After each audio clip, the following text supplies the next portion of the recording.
मी पूजा शिंदे। आपण पाहता जनादेश न्यूज। पाहूया आजच्या काही ठळक घडामोडी। स्वच्छ ठाण्यात कचऱ्याचे थैमान, प्रशासनाचे विरोधी दुकानदार, आमदार निलंबनाच्या निषेधात ठाण्यात राष्ट्रवादी काँग्रेसची निदर्शने, महापालिकेकडून रिलायन्सचे 72 टॉवर सील, स्वच्छ ठाण्यात कचऱ्याचे थैमान, प्रशासनाचे विरोधी दुकानदार, रस्त्यावर कचरा टाकून दुकानदारांना अद्दल घडवण्याच्या ठाणे महानगरपालिकेच्या कारवाई विरुद्ध ठाणेकरांमध्ये गुरुवारी दिवसभर तीव्र असंतोषाची लाट उसळली होती। महापालिकेविरुद्ध दुकानदारांनी अदखलपात्र गुन्हा नोंदवला, तर नौपडा भागातील भाजपा नगरसेवकांनी रस्त्यावर पडलेला तोच कचरा प्रभाग कार्यालयात नेऊन टाकून दुकानदाराच्या निषेधात पाठिंबा दिला। व्यापाऱ्यांनी महापालिकेवर मोर्चा काढून हा कर रद्द करण्याची मागणी केली। हा कर रद्द करण्याचे आश्वासन महापौर मीनाक्षी शिंदे यांनी व्यापाऱ्यांना दिले। ठाणे महानगरपालिकेने मागील 2 दिवसांपासून शहरातील बाजारपेठांमधील कचरा उचलला नव्हता। आज महानगरपालिकेच्या घनकचरा व्यवस्थापन विभागातील अधिकाऱ्यांनी घनकचरा सेवा शुल्क वसुलीकरिता दुकानांसमोर कचरा फेको मोहीम राबवली। या मोहिमेमुळे महानगरपालिकेचे घनकचरा सेवा शुल्क वसूल झाले नाहीतच, शिवाय व्यापाऱ्यांनी महानगरपालिकेच्या तुघलकशाहीचा निषेध करत दुकाने बंद ठेवली। राम मारुती रोड, कोकरे रोड, मुख्य बाजारपेठ, कळवा, मुंब्रा, लोकमान्य नगर, वर्तक नगर, घोडबंद परिसरातील दुकानदाराच्या दुकानासमोर मासळी, चिकनचे तुकडे, हॉटेलमधील ओला कचरा टाकण्यात आला होता। या दुर्गंधीमुळे व्यापाऱ्यांनी दुकाने बंद करून या वसुली मोहिमेचा निषेध केला। व्यापाऱ्यांनी नौपडा पोलीस ठाण्यात घनकचरा विभागाचे अधिकारी डॉक्टर बालाजी हळदेकर यांच्या विरोधात अदखलपात्र गुन्हा दाखल केला। कचऱ्यामध्ये माशाचे तुकडे देखील असल्याने अनेकांच्या भावना दुखावल्याचेही त्यांनी म्हटले आहे। गोखले रोड, राम मारुती रोड परिसरातील दुकानदाराच्या मदतीला भाजपाचे नगरसेवक संजय वाघुले, सुरेश जोशी, प्रतिभा मडवी आणि मृणाल पेंडसे हे धावून आले।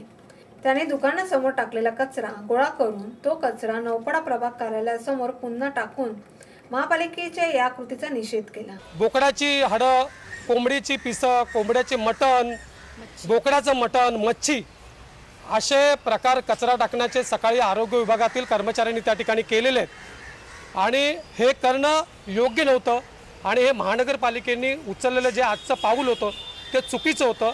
शेवटी चर्चेतनं मार्ग निघत असतात आणि कोणाच्या आदेशाने हा महानगरपालिकेच्या कर्मचाऱ्यांनी सकाळी उद्योग केला त्याची पूर्ण चौकशी आयुक्तांनी करायला पाहिजे आणि ज्यांनी हा सकाळी कचरा टाकलाय त्यांना निलंबित जोपर्यंत करत नाही तोपर्यंत आमचं आंदोलन या ठिकाणी चालू राहील। महापौर मीनाक्षी शिंदे आणि सभागृह नेते नरेश मस्के यांची व्यापाऱ्यांनी भेट घेऊन घनकचरा सेवा शुल्क रद्द करण्याची मागणी केली असता आगामी सर्वसाधारण सभेत या शुल्काबाबत चर्चा करून तो रद्द करण्यात येईल असे आश्वासन महापौर शिंदे यांनी व्यापाऱ्यांना दिले। तिथंच हे निंदनीय प्रकार झालेला आहे, याला आम्ही समर्थन करणार नाही। लोकप्रतिनिधी म्हणून किंवा ठाण्याचे प्रथम नागरिक म्हणून ह्याला माझं अजिबात समर्थन नसेल। हे चुकीचा प्रकार झालेला आहे, त्याबाबत आम्ही प्रशासनाला आपले जे व्यापाऱ्यांचे शिष्टमंडळ असेल त्यांना बसवून त्यांच्याशी नक्की चर्चा करण्याचा प्रयत्न करू। आता ह्या येणाऱ्या ज्या बजेटच्या ह्याच्यामध्ये हा ठराव जो केलेला आहे पूर्वी तो आम्ही कॅन्सल करणार आहे आणि नागरिकांना दिलासा देणार आहे, कारण अशा घटना परत घडू नये त्याच्या संदर्भात आम्ही योग्य ती काळजी घेऊ। ब्युरो रिपोर्ट जनादेश। आमदार निलंबनाच्या निषेधात ठाण्यात राष्ट्रवादी काँग्रेसची निदर्शने, शेतकऱ्यांच्या कर्जमाफीची मागणी करणाऱ्या आमदारांना निलंबित करणाऱ्या राज्य सरकारच्या धोरणाविरोधात राष्ट्रवादी काँग्रेसच्या वतीने ठाण्यात जोरदार निदर्शने करण्यात आली।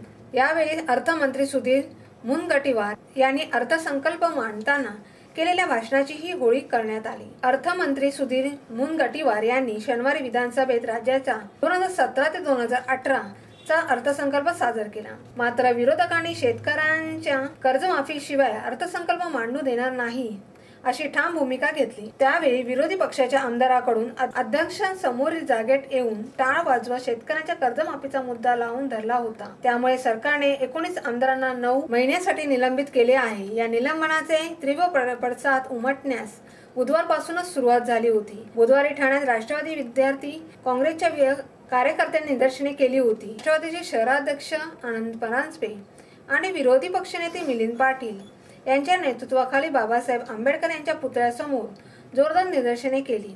विरोधकांना आपली बाजू मांडण्याचा पूर्ण अधिकार असतो, पण विरोधकांना बोलूनच द्यायचं नाही, विरोधकांचा आवाजच चेपायचा अशा प्रकारची भूमिका भाजपचं राज्य सरकार घेते आणि म्हणून शेतकऱ्यांची कर्जमाफी झालीच पाहिजे।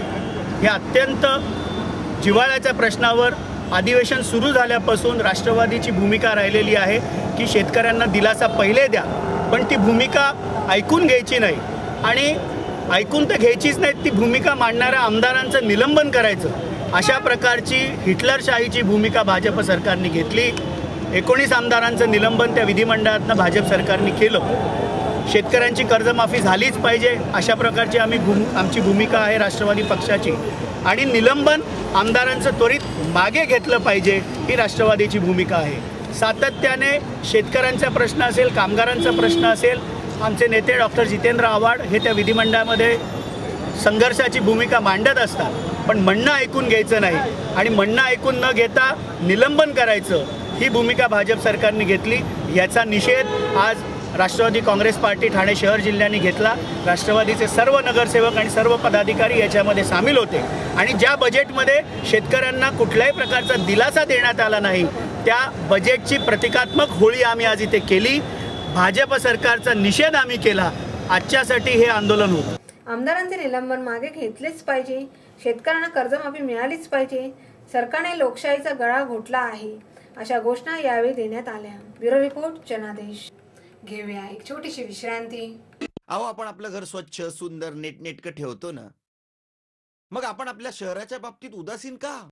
आपलं शहर स्वच्छ, सुंदर आणि नीटनेटकं ठेवणं ही आपली जबाबदारी आहे, हो ना? मग उचला फोन आणि विना परवाना होर्डिंग्स, बॅनर्स कुठे दिसले तर 1800-222-108 या टोल फ्री क्रमांकावर कळवा किंवा 75069466155 या भ्रमणध्वनीद्वारे आपली तक्रार नोंदवा किंवा महापालिकेने तयार केलेल्या स्टार ग्रेड ॲप्लिकेशनद्वारे आपली तक्रार नोंदवा. त्याची दखल त्वरित घेतली जाईल.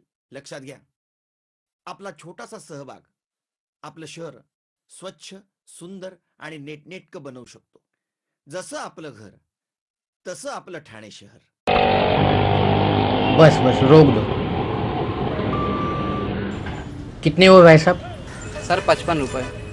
55 रुपये? हाँ ये लीजिए. सर छुट्टे नहीं हैं. छुट्टी तो मेरे पास भी नहीं है. तो एक काम कीजिए सर, यूपीआई के किसी भी एप्लीकेशन से आप पे कर दीजिए. मेरा वर्चुअल आईडी पीछे लिखा हुआ है. अच्छा ओके ओके.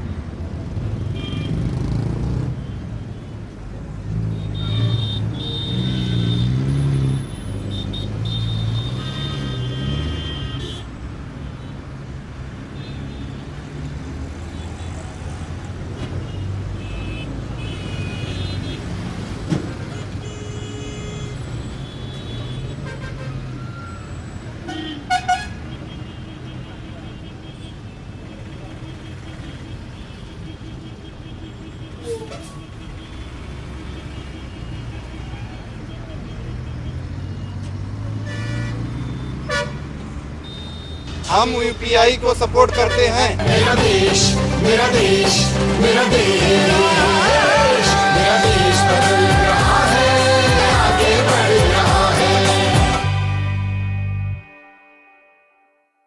जय भगवान सभागृह, हरिनिवास ठाणे. लग्न, मुंज आणि बर्थडे पार्टीसाठी उत्कृष्ट असं सभागृह. वातानुकूलन यंत्रणेसह 100 ते 700 व्यक्तीसाठी सुसज्ज हॉल उपलब्ध. जेवण आणि डेकोरेशनसह सजावट. एनकेडी ट्रस्टचे जय भगवान सभागृह. आपल्या जीवनातील महत्त्वाच्या आठवणी जोपासण्यासाठी उत्कृष्ट सभागृह म्हणजे जय भगवान सभागृह. वाजवी दरात लग्नसराई, बर्थडे पार्टी, मुंज तसेच मीटिंगसाठी आकर्षक सवलती. बुकिंग करा. जय भगवान सभागृह. पत्ता जय भगवान सभागृह, हरिनिवास बस स्टॉपच्या जवळ, नौपाडा, ठाणे पश्चिम. संपर्कासाठी दूरध्वनी क्रमांक 9819530674 आणि 25449234. विश्रांतीनंतर पुन्हा आपले स्वागत. पाहूया सविस्तर वृत्त. महापालिकेकडून रिलायन्सचे 72 टॉवर सील. मालमत्ता कर थकवल्याने ठाणे महानगरपालिकेने आज दिवसभरात शहरातील रिलायन्सचे 80 पैकी 72 मोबाईल टॉवर सील केले. हे टॉवर इमारतीच्या टेरेसवर उभारण्यात आले होते. ठाणे शहरात रिलायन्स, एम्फाटेक्स, रिलायन्स कम्युनिकेशनचे सुमारे 80 मोबाईल टॉवर आहेत. हे टॉवर इमारतीच्या टेरेसवर उभारण्यात आले असून त्यांचे भाडे त्या इमारतींना मिळत असते. मात्र कंपनीने मपाचा सुमारे 18 कोटी 72 लाख रुपयाचा मालमत्ता कर थकवला होता. कर भरणा करण्यासाठी पालिकेने कंपनीकडे वारंवार पत्रव्यवहार केला होता. दरम्यान कंपनीने उच्च न्यायालयात याचिका दाखल केली होती. मात्र न्यायालयाने ठाणे महानगरपालिकेची बाजू योग्य असल्याचे सांगून याचिका फेटाळली. त्यामुळे ठाणे महानगरपालिका आयुक्त संजय जयस्वाल यांनी 21 मार्च रोजी जप्ती वॉरंट काढले. याचीही दखल कंपनीने न घेतल्याने मोबाईल टॉवर सील करण्याचे आदेश दिले. या आदेशानुसार आज दिवसभरात 72 टॉवर सील करण्यात आले. या कारवाईमुळे अन्य मोबाईल कंपन्यांचे धाबे दणाणले आहेत. ब्युरो रिपोर्ट जनादेश. आपल्या समस्या, सूचना व अभिप्राय आमच्यापर्यंत पोहोचवण्यासाठी आमचा पत्ता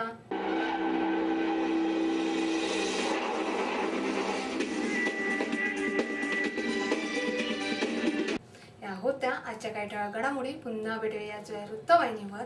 आपली माणसं, आपला देश, पाहत राहा जनादेश. धन्यवाद.